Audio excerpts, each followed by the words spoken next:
ಕುತೂಹಲಕಾರಿ ಬೆಳವಣಿಗೆಯೊಂದರಲ್ಲಿ ಕೋಲಾರ ಜಿಲ್ಲೆಯ ಮಾಲೂರು ಕ್ಷೇತ್ರದ ಶಾಸಕ ಕೆ.ವೈ. ನಂಜೇಗೌಡರ ಶಾಸಕ ಸ್ಥಾನವನ್ನು ಅಸಿಂಧುಗೊಳಿಸಿರುವ ಹೈಕೋರ್ಟ್ ಮರುಮತ ಎಣಿಕೆಗೆ ಆದೇಶ ನೀಡಿದೆ. ಇನ್ನೊಂದು ತಿಂಗಳಲ್ಲಿ ಮರುಮತ ಎಣಿಕೆ ಮಾಡಿ ಫಲಿತಾಂಶ ಘೋಷಿಸುವಂತೆ ಕಟ್ಟುನಿಟ್ಟಾಗಿ ಆದೇಶ ಹೊರಡಿಸಿದೆ ರಾಜ್ಯದ ಘನ ನ್ಯಾಯಾಲಯ. ಹೌದು, ಈ ಸುದ್ದಿ ಮಾಧ್ಯಮದ ಮೂಲಕ ಹೊರಬೀಳ್ತಾ ಇದ್ದಂತೆ ಮಾಲೂರಿನಲ್ಲಿ ಬಿಜೆಪಿ ಮಾಜಿ ಶಾಸಕ ಮಂಜುನಾಥ್ ಗೌಡರ ಅಭಿಮಾನಿಗಳು ಸಿಹಿ ಹಂಚಿ ಸಂಭ್ರಮಿಸಿದ್ದಾರೆ. ಮಾಲೂರು ನಗರದ ಬಾಲಾಜಿ ವೃತ್ತದಿಂದ ಮಾರಿಕಾಂಬಾ ಆರ್ಚ್ವರೆಗೂ ಪಟಾಕಿಗಳನ್ನು ಸಿಡಿಸಿ ಹಿಂದಿನಿಂದ ನಂಜೇಗೌಡರು ಮಾಜಿ ಶಾಸಕ ಎನ್ನುತ್ತಾ ಕುಣಿದು ಕುಪ್ಪಳಿಸಿದ್ದಾರೆ. ಕಳೆದ 2.5 ವರ್ಷಗಳಿಂದಲೂ ಈ ವಿಚಾರವಾಗಿ ಮಾಲೂರಿನಲ್ಲಿ ಹಗ್ಗ ಜಗ್ಗಾಟ ನಡೀತಾ ಇತ್ತು. ಯಾಕೆ ಅಂದ್ರೆ ಅಂದು ಮತ ಎಣಿಕೆಯ ದಿನ ಬಿಜೆಪಿ ಶಾಸಕ ಮಂಜುನಾಥ ಗೌಡರು 108 ಮತಗಳಿಂದ ಗೆದ್ದಿದ್ದಾರೆ ಅಂತ ತಿಳಿಸಿ, ನಂತರ ಸ್ವಲ್ಪ ಸಮಯದ ನಂತರ ನಂಜೇಗೌಡರು 208 ಮತಗಳಿಂದ ಗೆದ್ದಿದ್ದಾರೆ ಅಂತ ಘೋಷಣೆ ಮಾಡಲಾಯಿತು. ಇದು ಸಹಜವಾಗಿಯೇ ಎಲ್ಲರಿಗೂ ಅನುಮಾನ ಮೂಡಿಸಿತ್ತು. ಜೊತೆಗೆ ಬಿಜೆಪಿ ಕಾರ್ಯಕರ್ತರನ್ನ ಮತದಾರರನ್ನ ಕೆರಳಿಸಿತ್ತು. ಅಂದೇ ಇದರ ಮಂಜುನಾಥ ಗೌಡರು ಕೋರ್ಟ್ ಮೆಟ್ಟಿಲೇರಿದ್ರು. ಇದೀಗ ಹೈಕೋರ್ಟ್ ಕಟ್ಟುನಿಟ್ಟಿನ ಆದೇಶ ಹೊರಡಿಸುವ ಮೂಲಕ ಮಾಲೂರಿನಲ್ಲಿ ಕೈ ಪಾಳ್ಯಕ್ಕೆ ಭಾರಿ ಹೊಡೆತ ಕೊಟ್ಟಿದೆ. ಜೊತೆಗೆ ಆಡಳಿತಾರೂಢ ಸರ್ಕಾರದ ಶಾಸಕರಿಗೆ ಹಿನ್ನಡೆಯಾಗುವ ಮೂಲಕ ಪಕ್ಷಕ್ಕೂ ಮುಖಭಂಗವಾಗಿದೆ. ಇದೀಗ ಮುಂದೆ ಮರುಮತ ಎಣಿಕೆ ನಡೆದು ಮಂಜುನಾಥ ಗೌಡರೇ ಗೆಲ್ಲುತ್ತಾರೆ ಎಂಬ ಭರವಸೆಯಲ್ಲಿದ್ದಾರೆ ಮಾಲೂರಿನ ಬಿಜೆಪಿ ಕಾರ್ಯಕರ್ತರು. ಯಾಕೆ ಅಂದ್ರೆ ರಾಜಕಾರಣದಲ್ಲಿ ಯಾವಾಗ ಏನು ಬೇಕಾದರೂ ಆಗಬಹುದು ಎಂಬುದಕ್ಕೆ ಈ ಘಟನೆ ಸಾಕ್ಷಿಯಾಗಿದೆ. ಇನ್ನು ಇದೇ ವೇಳೆ ಮಾತನಾಡಿದ ಮಂಜುನಾಥ ಗೌಡರ ಅಭಿಮಾನಿ ಕಿರಣ್, ಇದೀಗ ಮಾಧ್ಯಮಗಳ ಮೂಲಕ ವಿಚಾರ ಎಲ್ಲರಿಗೂ ಗೊತ್ತಾಗಿದೆ. ಮಾಲೂರಿನ ಶಾಸಕ ನಂಜೇಗೌಡರ ಸ್ಥಾನ ಅಸಿಂಧುವಾಗಿ ಮರುಮತ ಎಣಿಕೆಗೆ ಹೈಕೋರ್ಟ್ ಆದೇಶ ನೀಡಿದೆ. ಇದು ಬಹಳ ಹಿಂದೆಯೇ ಆಗಬೇಕಾಗಿತ್ತು. ಆದರೆ ನಂಜೇಗೌಡರು ಹಾಗೂ ಅವರ ಮಗ ಲಾಯರ್ ಕೋರ್ಟು ಅಂತ ಬಹಳಷ್ಟು ಬಾರಿ ತಿರುಗಾಡಿ 2.5 ವರ್ಷ ಕಳೆದಿದ್ದಾರೆ. ಅಕ್ರಮ ನಡೆದಿಲ್ಲ ಅನ್ನೋದಾದ್ರೆ ಅವರಿಗೆ ಯಾಕಿಷ್ಟು ಭಯ? ಮಂಜುನಾಥ ಗೌಡರ ರೀತಿ ಮರುಮತ ಎಣಿಕೆ ಆಗಲಿ ಅಂತ ಧೈರ್ಯವಾಗಿ ಹೇಳಬಹುದಾಗಿತ್ತು. ಆದರೆ ಈಗ ಕೋರ್ಟ್ ಆದೇಶ ನೀಡಿದೆ. ಎಂದಿನಿಂದ ನಂಜೇಗೌಡರು ಮಾಜಿ ಶಾಸಕರಾಗಿದ್ದಾರೆ. ಮರುಮತ ಎಣಿಕೆ ನಡೆದು ಬಿಜೆಪಿಯ ಮಂಜುನಾಥ ಗೌಡರು ಗೆದ್ದು ಮಾಲೂರಿನ ಶಾಸಕರಾಗ್ತಾರೆ. ಜೊತೆಗೆ ಅಕ್ರಮ ಮತ ಎಣಿಕೆಗೆ ಸಹಕರಿಸಿದ ಅಧಿಕಾರಿಗಳಿಗೂ ಶಿಕ್ಷೆಯಾಗುತ್ತೆ ಅಂತ ಬಹಳ ಆತ್ಮವಿಶ್ವಾಸದಿಂದಲೇ ಹೇಳಿದ್ರು. ನಂತರ ಮಾತನಾಡಿದ ಆಸ್ಕರ್, ನಂಜೇಗೌಡರು ಮರುಮತ ಎಣಿಕೆಯಲ್ಲಿ ಸೋಲುತ್ತಾರೆ, ಅದು ಅವರಿಗೆ ಗೊತ್ತಾಗಿತ್ತು. ಆ ಕಾರಣದಿಂದಲೇ ಮಾಲೂರಿನಲ್ಲಿ ಎಲ್ಲ ಅಭಿವೃದ್ಧಿ ಕಾರ್ಯಗಳನ್ನು ಆತುರಾತುರವಾಗಿ ಮಾಡ್ತಾ ಇದ್ದಾರೆ. ಶಾಸಕರ ಹೆಸರಲ್ಲಿ ನಾಮಫಲಕಗಳನ್ನು ಆತುರವಾಗಿ ಹಾಕಿಸಲು ಮುಂದಾಗಿದ್ದಾರೆ. ಅಂದು ಮತ ಎಣಿಕೆಯ ದಿನ ಬಿಜೆಪಿಯ ಮಂಜುನಾಥ ಗೌಡರು 108 ಮತಗಳಿಂದ ಗೆದ್ದಿದ್ದಾರೆ ಎನ್ನಲಾಗಿತ್ತು. ನಂತರ ಸ್ವಲ್ಪ ಹೊತ್ತಿನ ಬಳಿಕ ನಂಜೇಗೌಡರು 208 ಮತಗಳಿಂದ ಗೆದ್ದಿದ್ದಾರೆ ಅಂತ ಘೋಷಿಸಲಾಗಿತ್ತು. ಆಗ ಅಲ್ಲಿ ಅಕ್ರಮ ನಡೆದಿದೆ ಅಂತ ನಮಗೆ ಖಚಿತವಾಗಿತ್ತು ಅಂತ ಹೇಳಿದರು.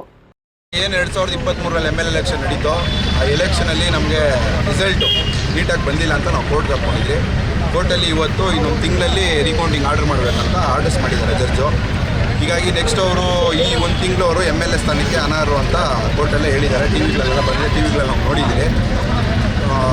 ಯಾವ ಮಟ್ಟಕ್ಕಾಗಿದೆ ಇದು, ಇವೆಲ್ಲ ನೋಡ್ತಾ ಇದ್ರೆ ನಮಗೆ ಒಂಥರ ಇದಾಗ್ತಾ ಇದೆ. ಈ ಲಾಸ್ಟ್ ಏನಾಗಿದೆ ಅಂದರೆ ಹಿಂಗೆ ನಮಗೇನು ಡೌಟ್ ಅಂದರೆ, ನಮಗೆ ಭಾಷಣ ಮಾಡೋಕ್ಕೆಲ್ಲ ಬರಲ್ಲ. ನಮಗೆ ಡೌಟ್ ಏನಂದರೆ, ಅಲ್ಲೇನೂ ಆಗಿಲ್ಲ ಅಂದರೆ, ಅಲ್ಲೇನು ತಪ್ಪೇ ಆಗಿಲ್ಲ ಅಂದರೆ ಯಾಕೆ ಇವರು ಕೋರ್ಟ್ಗೆ ಹೋಗಿ ಇಷ್ಟು ಕಷ್ಟಪಡ್ತಾ ಇದ್ದಾರೆ ML ಅವರು? ಇಷ್ಟೇ ಇದೊಂದು ಡೌಟ್ ನಮಗೆ. ಅಲ್ಲ ಏನು ತಪ್ಪಾಗಿದೆಯೋ ಇಲ್ಲೋ ನಮಗೆ ಗೊತ್ತಿಲ್ಲ. ಇವರು ಸಪ್ರೇಟ್ ಲಾಯರ್ನ ಇಟ್ಟು ಕೋರ್ಟಿಗೆ ಬಂದು ಕೋರ್ಟಲ್ಲಿ ಬೇಕಂತ ಡೇಟಿಗೆ ಹಾಕಿಸಿ ಇಷ್ಟೆಲ್ಲ ಏನಕ್ಕೆ ಮಾಡ್ತಾ ಇದ್ದಾರೆ? ಏನೋ ಇರೋದಕ್ಕೆ ಮಾಡ್ತಾ ಇದ್ದಾರೆ ಅಂತ ನಮ್ಗೆ 100% ಕಾನ್ಫಿಡೆನ್ಸ್. ಒಂದು ವೇಳೆ ಈಗ ಮರುವಣಿಕೆ ಆದರೆ ಮಂಜುನಾಥ್ ಗೌಡರು ಗೆಲ್ತಾರೆ ಅನ್ನೋ ನಂಬಿಕೆ ಇದೆ ನಿಮಗೆ? 100% ಗೆಲ್ತಾರೆ. 100%. ಯಾಕೆ ನಮ್ಗೆ ಆ ನಂಬಿಕೆ ಬಂತಂದರೆ ಇವ್ರು ಮಾಡಿರೋದಕ್ಕೆ. ಇವ್ರು ಲಾಯರ್ನಿಟ್ಟು ನಮ್ಮ ಲಾಯರ್ಗಳನ್ನೆಲ್ಲ ಮಾತಾಡಿಸಿ ಅಲ್ಲಿ ಕೋರ್ಟಿಗೆ ಬಂದು ಇವ್ರು ಏನು ಕಷ್ಟ ಬೀಳ್ತಾರೆ ಅಂತ ನಾವೆಲ್ಲ ಲೈವ್ ಡೇಟ್ ಟು ಡೇಟ್ ನಾನು ಹೋಗಿದ್ದೀನಿ. ಇಲ್ಲಿ ML ಮಗ ಅವ್ರು ಬಂದು ಅಲ್ಲಿ ಏನು ಕಷ್ಟ ಬೀಳ್ತಾರೆ ಕೋರ್ಟಲ್ಲಿ ಎಲ್ಲ ನಾವು ನೋಡಿದ್ದೀವಿ. ಆ ಒಂದು ಕಾನ್ಫಿಡೆನ್ಸ್ ಏನೂ ಇಲ್ಲ ಅಂದರೆ ಅವ್ರಿಗೆ ಯಾಕೆ ಧೈರ್ಯ? ನಮ್ಮ ML ಆಗಿರೋ ಧೈರ್ಯ ನೋಡಿದ್ರೆ ಅಲ್ಲೇನು ತಪ್ಪೇ ಆಗಿಲ್ಲ ಅಂದರೆ ಬಂದು ಅವರೇ ಎಣಿಸ್ಬಿಟ್ಟು ಹೋಗ್ಬಿಡ್ತಾರೆ. ಬರ್ರಿ ನಾನೇ ಎಣಿಸ್ಬಿಡ್ತೀನಿ, ಅಷ್ಟು ಪವರ್ಫುಲ್ ML ನಮ್ಮ ML ಅಲ್ವಾ? ಅಲ್ಲೇನು ನಡೆದಿಲ್ಲ ಅಂತ ಗೊತ್ತಾದರೆ ಅವರೇ ಬಂದು ನಾನೇ ಮಾಡ್ತೀನಿ, ನಾನೇ ಬಂದರೆ ಎಣಿಸ್ಬಿಡೋಣ ಅನ್ನೋಷ್ಟು ಪವರ್ಫುಲ್ ML ಅವರು ಯಾಕೆ ಇಷ್ಟು ಕಷ್ಟಪಡ್ತಾ ಇದ್ದಾರೆ? ನಾನು ಹೋಗೋದೇ ಇಲ್ಲ ಕೋರ್ಟ್ಗೆ ಅಂತಾರೆ. ಇವರೇ ಒಂದು ಅರ್ಜಿ ಹಾಕ್ಬಿಡ್ಬೋದಾಗಿತ್ತಲ್ಲ, ಮಾಡಿರಿ ರೀಕೌಂಟಿಂಗ್, ನನಗೂ ಖುಷಿನೇ. 3ನೇ ಸತಿ ನಾನು ಅವ್ರನ್ನ ಸೋಲಿಸ್ತೀನಿ ಅಂತ ಹೇಳ್ತಾ ಇದ್ದಾರಲ್ಲ, ಬಂದರೆ ಮುಂದೆ ಕುತ್ಕೊಂಡು ಇವರೇ ಬಿಡ್ರಿ. ಹೋಗಿದ್ದಾರೆ ಸರ್ ಇವ್ರು ಸುಪ್ರೀಂ ಕೋರ್ಟ್ ಕೇವಿಟ್ ಹಾಕಿ, ಆಮೇಲೆ ನಾವು ನಮ್ಮ ಲಾಯರ್ ಕೇವಿಟ್ ಹಾಕ್ಕೊಂಡು ಅಲ್ಲಿಂದ ಇಲ್ಲಿರುವಾಗ ನಾವು ಇಲ್ಲೇನೋ ಮಾಡೋಂಗಿಲ್ಲ ಅಂತೇಳಿ ವಾಪಸ್ ಕಳಿಸಿದ್ದಾರೆ. ಇಲ್ಲೇನಾಗಿದೆಯೋ ಹೈಕೋರ್ಟಲ್ಲಿ ಏನಾಗಿದೆ ಸುಪ್ರೀಂ ಕೋರ್ಟಲ್ಲೂ ಅದೇ ಆಗುತ್ತೆ ಅಂತ ನಮಗೆ ಸುಮ್ಮನೆ ಅವ್ರು ಹೇಳ್ಕೊಂಡು ಹೋಗಿ ಇನ್ನೂ 1-2 ತಿಂಗಳು ಪೋಸ್ಟ್ಪೋನ್ ಮಾಡ್ಬೋದು. ಬಟ್ ಅಲ್ಟಿಮೇಟ್ ರಿಸಲ್ಟ್ ಮಾತ್ರ ಮಂಜುನಾಥ್ ಗೌಡ್ರು ಗೆದ್ದೇ ಗೆಲ್ತಾರೆ. ಪಟಾಕಿ ಹೊಡೆದು ಸ್ವೀಟ್ ಹಂಚ್ತಾರೆ ಅದೇನಕ್ಕೆ ಅಂತ ಹೇಳಿದ್ರೆ ಹೈಕೋರ್ಟಲ್ಲಿ ಆರ್ಡರ್ ಆಗಿದೆ. ಏನಂದ್ರೆ ಈ ಕೌಂಟಿಂಗು ಹೆಚ್ಚು ಕಮ್ಮಿ ಆಗಿದೆ ಅಂತ ಹೇಳ್ಬಿಟ್ಟು ಆರ್ಡರ್ ಮಾಡಿದ್ದಾರೆ, ತಡೆ ಕೊಟ್ಟಿದ್ದಾರೆ. ಈ ಶಾಸಕರಿಗೂ ತಡೆ ಕೊಟ್ಟಿದ್ದಾರೆ. ಆಮೇಲೆ ಎಲೆಕ್ಷನ್ ಅಧಿಕಾರಿಗಳು ಏನಿದ್ದಾರೆ ಅವ್ರ ಮೇಲೆ ಕ್ರಮ ತಗೊಳ್ಬೇಕು ಅಂತ ಹೇಳ್ಬಿಟ್ಟು ಹೈಕೋರ್ಟಲ್ಲಿ ಆರ್ಡರ್ ಆಗಿದೆ. ಕಳ್ಸಿನಿ ಅಂತ ಹೇಳ್ಬಿಟ್ಟು ಸುಪ್ರೀಂ ಕೋರ್ಟಿಗೆ ಎಲ್ಲ ಹೋಗ್ತಾರೆ ಅವರು. ನಂಜೇಗೌಡರು ಸುಪ್ರೀಂ ಕೋರ್ಟಿಗೆ ಹೋಗಲ್ಲ. ಅವರು ಬಂದಿದ್ರಲ್ಲ ಶಾಸಕರು ನಂಜೇಗೌಡರು, ಇವತ್ತಿಂದ ಅವರು ಹೇಳಿದಾರಲ್ಲ, ಅವರೇ ಮೊದಲು ನಿಮಗೆ ಸ್ಟೇಟ್ಮೆಂಟ್ ಕೊಟ್ಟಿದ್ದಾರೆ, ನಾನು ನೆಕ್ಸ್ಟ್ ಸುಪ್ರೀಂ ಕೋರ್ಟ್ ಹೋಗಲ್ಲ, 3ನೇ ಬಾರಿ ಸೋಲ್ಸಿನಿ ಅಂತೇಳಿ. ಇವತ್ತು ಹೈಕೋರ್ಟ್ ಆದೇಶ ಕೊಟ್ಟಿದೆ. ಸುಪ್ರೀಂ ಕೋರ್ಟ್ಗೆ ಹೋದ್ರೂ ಇದೇ ಆದೇಶ ಬರುತ್ತೆ, ಅದರಲ್ಲೇನು ಇದಿಲ್ಲ, ಡೌಟ್ ಇಲ್ಲ. ಈಗ ಸುಪ್ರೀಂ ಕೋರ್ಟ್ 2.5 ವರ್ಷದಿಂದ ಕೋರ್ಟ್ಗೆ ಹೋಗ್ತೀರಾ, ಲೇಟ್ ಮಾಡ್ಕೊಂಡು ಡಿಲೇ ಮಾಡ್ಕೊಂಡು ಬಂದಿದ್ದಾರೆ. ಇವತ್ತು ಹೈಕೋರ್ಟು ಕೈ ಹಿಡಿದಿದೆ. ನಮ್ಮ ಮಂಜುನಾಥ್ ಗೌಡರು ಇನ್ನು ಕೆಲವೊಂದು ದಿವಸಗಳಲ್ಲಿ ಮಂಜುನಾಥ್ ಗೌಡರು MLA ಆಗಿ ಮಾಲೂರು ಬಂದು ಅಭಿವೃದ್ಧಿ ಮಾಡ್ತಾರೆ. ಇವರು ಆಗಿ ಯಾವ ಥರ ಕೆಲಸಗಳು ಸ್ಟಾರ್ಟ್ ಮಾಡಿದ್ರು, ಬಸ್ ಸ್ಟ್ಯಾಂಡ್ ಕೆಲಸ ಆಗಲಿ, ಇನ್ನೊಂದು ಕೆಲಸ ಆಗಲಿ, ಯಾಕೆ ಸ್ಟಾರ್ಟ್ ಮಾಡಿದ್ರು ಅಂತ ಹೇಳಿದ್ರೆ ಈ ಥರ ಆಗುತ್ತೆ ಅಂತ ಹೇಳ್ಬಿಟ್ಟು ಸದ್ಯಕ್ಕೆ ಬೋರ್ಡ್ ಆಗಬೇಕು, MLA ಅಂತ ಗುದ್ದಿ ಪೂಜೆ ಮಾಡಿ ನಮ್ಮ ಬೋರ್ಡ್ ಆಗಬೇಕಂತ ಆಗಿ ಬಸ್ ಸ್ಟ್ಯಾಂಡು ಹೊಡೆದಾಕಿ ಮಾಡ್ತಾ ಇರೋದು. ಇಲ್ಲಿ ಸಪ್ರೇಟಾಗಿ ಕಾಲೇಜ್ ಹತ್ರ ಇದು ಬಸ್ ಸ್ಟ್ಯಾಂಡ್ ಕೊಟ್ಟಿದ್ದಾರೆ, ಟೆಂಪರರಿ ಬಸ್ ಸ್ಟ್ಯಾಂಡ್ ಕೊಟ್ಟಿದ್ದಾರೆ. ಏನಕ್ಕೆ ಕೊಟ್ಟಿದ್ದಾರೆ ಟೆಂಪರರಿ? ಅಲ್ಲಿ ಏನೋ ಮಾಡಿದಾರಾ?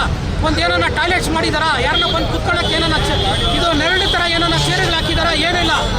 ರೋಡಕ್ಕೆ ಇದು ರೋಡ್ ಕ್ಲೀನ್ ಮಾಡಿಬಿಟ್ಟು ಬಸ್ ಸ್ಟ್ಯಾಂಡಲ್ಲಿ ಮಾಡಿಬಿಡಿ ಮಾಡಿದ್ದಾರೆ.